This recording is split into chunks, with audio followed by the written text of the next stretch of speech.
Alright my people, if you are just coming across my video for the first time, I would like you to subscribe to my YouTube channel. There's so much you can learn from my channel, or follow me up at my TikTok handle Udoka1.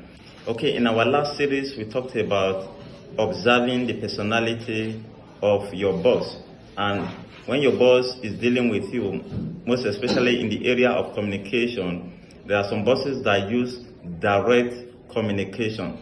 And in direct communication, it simply means that he avoids jargons, use simple and straightforward language to convey his message to you. He doesn't mix his words with play.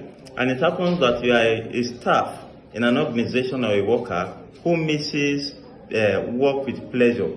Definitely you are going to have some challenges working with such a boss.